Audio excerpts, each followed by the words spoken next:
O deputado Ricardo Salles fez um pronunciamento durante o congresso do Instituto Arpia, presidido pelo ex-deputado Major Vitor Hugo e com o ex-presidente Jair Bolsonaro como presidente honorário. Ricardo Salles explicou a necessidade da organização estratégica da direita brasileira e apontou os riscos existentes na chamada política tradicional, explicando que nada mais é do que a corrupção enraizada no sistema político brasileiro. O deputado lembrou que, a partir de 2013, a população brasileira, em especial a classe média, começou a sair às ruas para protestar contra os governos petistas e seus efeitos.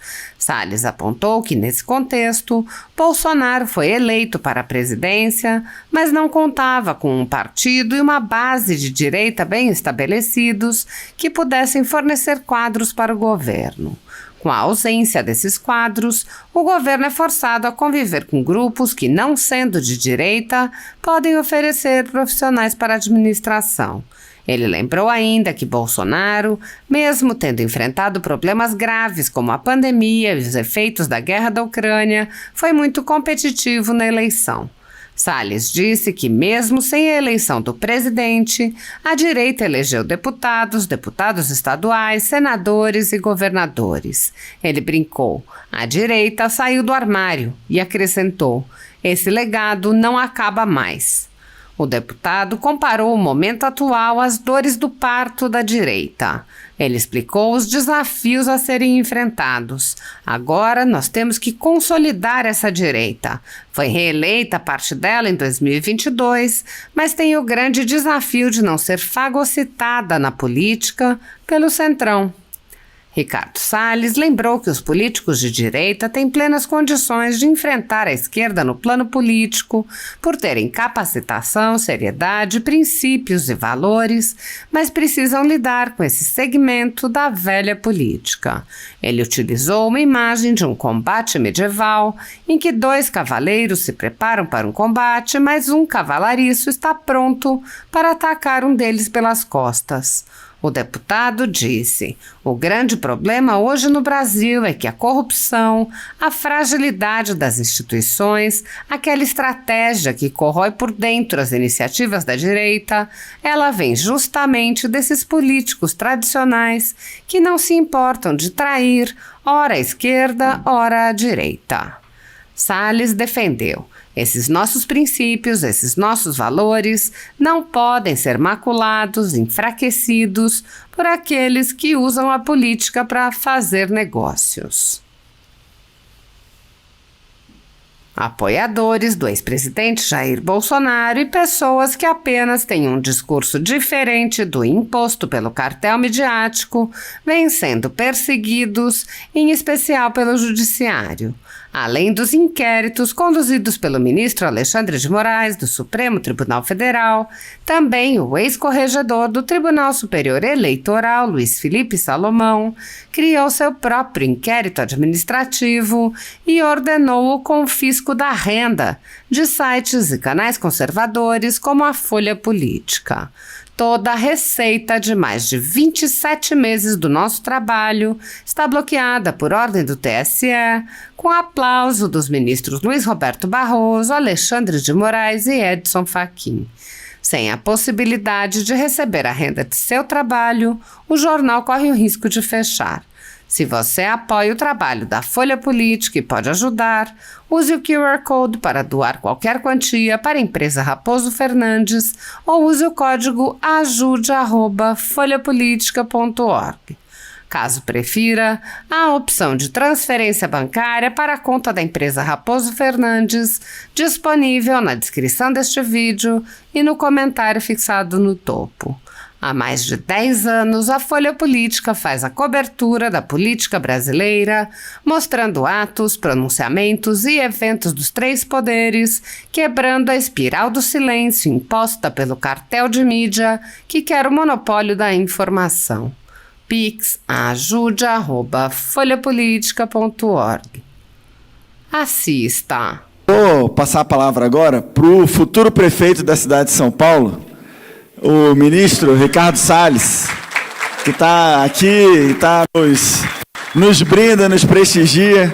com a sua inteligência, com a sua coragem e com a sua personalidade forte, marcante. Foi um grande ministro do presidente Bolsonaro, talvez um dos que estava à frente dos ministérios mais difíceis, ideológicos, e ele não se furtou de ir para o bom combate, né? Acho que pagou um grande preço por isso, mas está à frente aí agora também de uma luta bastante complexa, e pode ter certeza, Ricardo, que nós estamos aqui em Goiás, e aqui nós temos pessoas de todo o Brasil assistindo não só presencialmente, mas também à distância, torcendo pelas suas vitórias vindouras. Então, eu passo de imediato a palavra para o Ricardo, para abordar um pouquinho sobre o futuro da direita no Brasil. Meu amigo Vitor Hugo, meus demais amigos aí presentes, gostei muito de ver a fala da minha colega Bia Kicis.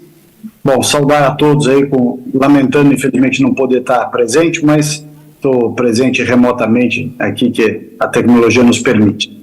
Veja, o Brasil o presidente Bolsonaro tirou a direita do armário em 2018. O Brasil vinha desde 2013 com aquele episódio dos Black Blocs, pela briga, ou dita briga, né, pela diferença do valor do passe lá em São Paulo. À época eu era inclusive secretário do Estado de São Paulo, acompanhei de perto aquilo. E aquilo foi um momento em que a sociedade, em especial a classe média, começa a sair às ruas contra tudo que estava aí, né? Ninguém sabia direito exatamente contra o que estava lutando, mas as pessoas foram às ruas como uma forma de exacerbar o seu descontentamento. Um governo desastroso da Dilma Rousseff, que foi acumulando não só as decisões erradas do período do Fernando Henrique, que se somam ao período do Lula, que se somam ao período da Dilma propriamente dita, e aí, ao mesmo tempo, o que acontece? Esse problema todo deságua naquele período do Brasil, e que, por sua vez, Lava Jato, os escândalos do Mensalão, cai a Dilma, assume o Temer, o Brasil começa a sofrer uma série de mudanças positivas, inclusive a principal delas, a reforma trabalhista, mas ainda uma época em que a corrupção estava muito permeada na máquina pública. E não foi por outra razão que aqueles escândalos aconteceram e termina o governo muito mais frágil do que poderia ter feito um governo mais forte, ainda que um governo só parcial. E aí o Brasil, já impeachment da Dilma, prisão do Lula, tudo aquilo que nós assistimos, elege o presidente Bolsonaro com uma plataforma claramente de direita, com uma proposta econômica liberal e posturas conservadoras. Então é o que eu chamo de direita liberal conservadora. Direita no espectro político, liberal no espectro econômico e conservador nas questões de costume e questões morais. O governo do presidente Bolsonaro, graças a ele, ao esforço dele e ao esforço de cada um de vocês, cada um de nós que votamos e lutamos pela eleição do Bolsonaro, ele chega ao poder, entretanto, sem um partido de direita, sem um grupo de direita previamente organizado. E isso cobra efetivamente um preço. Não tem jeito, porque quando o governo se inicia em 1º de janeiro de 2019, eu sou daquela leva dos ministros, eu brinco, os ministros originais de fábrica, aqueles que foram realmente escolhidos pelo presidente Bolsonaro para compor o primeiro time, e eu acompanhei desde o início a luta dele em conseguir montar quadros, em indicar pessoas e formar, inclusive, um time, para além dos ministros, evidentemente, o governo federal é muito grande, então você tem cargos de DAS-6, DAS-5, DAS-4, presidente de um monte de empresa, presidente de estatais, de agências regulatórias, de órgãos, né, de autarquias, enfim. O que acontece? Por que eu estou falando tudo isso? Porque, assim como aconteceu em outros países, nós também aqui no Brasil, quando o presidente Bolsonaro entra na presidência em 1º de janeiro de 2019, nós nos ressentimos, nós sentimos a falta de ter efetivamente um grupo de direita já pré-estabelecido para ocupar todos os espaços. E aí acontece uma coisa ruim para o Brasil, ruim para nós, que se acaba tendo que conviver com gente que não é tão de direita assim. mas você não consegue trazer todo mundo que você quer do teu lado. Não é todo mundo que está lá que olha, todo mundo aqui é direita, não é. Você é obrigado a compor com outros grupos, até por ausência de quadros que topem ir para o governo, que topem ir morar em Brasília, que topem, de certa forma, dividir com os demais membros do governo, dividir essa responsabilidade. O que acontece? O presidente Bolsonaro enfrenta a pandemia, enfrenta os efeitos da guerra da Ucrânia e da Rússia, e ainda assim vai muito competitivo para a eleição em 2022. Por diversos motivos que a gente conhece e alguns que a gente supõe, ele não é reeleito, ganha o Lula, mas forma uma bancada de deputados federais, deputados estaduais, nos mais diversos estados, senadores e até governadores, graças ao esforço desse surgimento, dessa saída do armário, como eu brinco, a direita saiu do armário na presidência do Bolsonaro. E aí, esse legado não acaba mais. Hoje nós estamos vivendo, estou vendo aí meu colega Jordi, nosso líder da oposição, nós estamos vivendo hoje, o que eu brinco são as dores do parto da direita. Nós demos à luz a direita sob o comando, estivemos e continuamos sob o comando do presidente Bolsonaro, mas agora nós temos que consolidar essa direita, que foi eleita em 2018, foi reeleita parte dela em 2022, mas que tem o grande desafio de não ser fagocitada pela política tradicional, pelo centrão, pela aquela visão pragmática em troca de cargos, de verbas, que infelizmente eu reputo como o pior mal da política brasileira. Porque eu tenho feito uma analogia, para quem está nos assistindo, que combater a esquerda, combater o pessoal da esquerda, a gente tira de letra. Porque nós temos mais capacidade do que eles, somos mais preparados, somos mais sérios, temos princípios, valores e morais muito mais sólidos, Então, claro que não é fácil ganhar a eleição, isso é uma outra coisa, mas combater, dar o bom combate, lutar de igual para igual no campo das ideias, no campo político, nós temos toda a condição de fazer isso, e estamos fazendo muito bem dentro das nossas possibilidades. O presidente Bolsonaro também fez muita coisa boa, infelizmente com essa perseguição que ele está sofrendo, ele acaba ficando fragilizado e nós temos que dar apoio a ele nesse momento. Mas o que ocorre? Quando nós estamos combatendo a esquerda, é como a imagem de dois cavaleiros medievais, tem o cavalo da direita e o cavalo da esquerda, o cavaleiro de vermelho e o cavaleiro de azul, os dois lá com a sua armadura, a sua lança pronta para o combate. São dois cavaleiros prontos para o combate. Um analisa as fragilidades do outro, um tem estratégia para derrubar o outro, enfim, eu diria que é um duelo realmente de dois mundos, o mundo da esquerda, o mundo da direita, o mundo dos liberais versus o mundo dos intervencionistas e o mundo dos progressistas contra o mundo dos conservadores. O que é o centrão? O centrão é aquele cavalariço que fica rondando tanto o cavalo vermelho quanto o cavalo azul, e conforme as suas conveniências, na hora que você menos espera, você está pronto para atacar o cavaleiro do outro lado, o cavalariço vem com uma adagazinha pequenininha, assim, enfia a adaga nas suas costas, assim, e gira. Quer dizer, você está pronto para enfrentar um inimigo e, no fundo, você está sendo esfaqueado por outro, que você não esperava.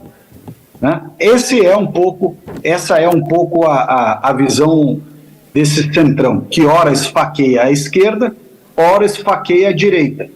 Mas não importa quem esteja no poder, ele aprova tudo que se quer, desde que pague, desde que se dê cargos, desde que se dê verbas.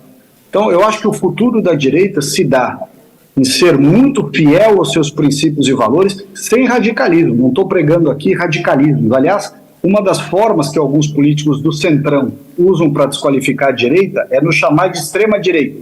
Então, nós não podemos deixar esse rótulo ser vinculado a nós. Nós somos direita, legítima, correta, que deve ter seu espaço na política, assim como a esquerda tem lá seu espaço, eu espero que seja o menor possível, mas eles têm seu espaço como tem em qualquer lugar do mundo.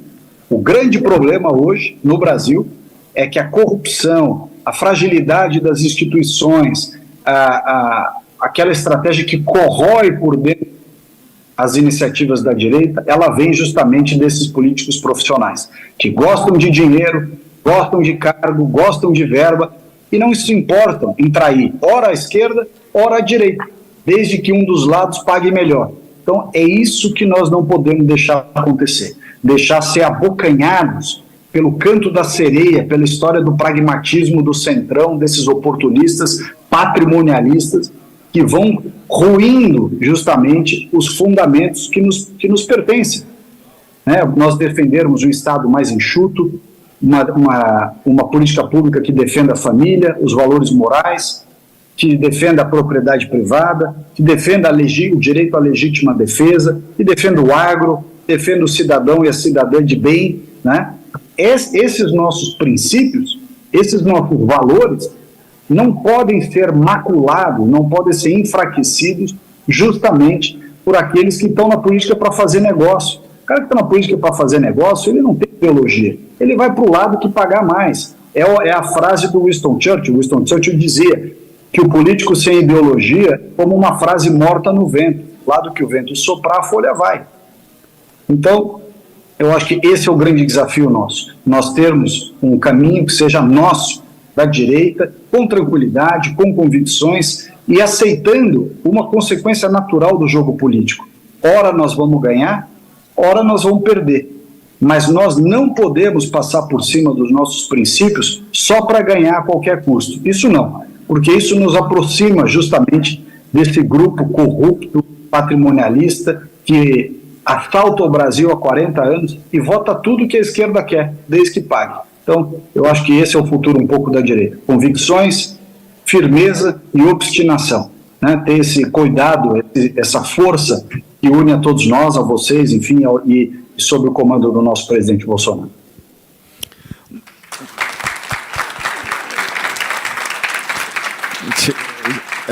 A gente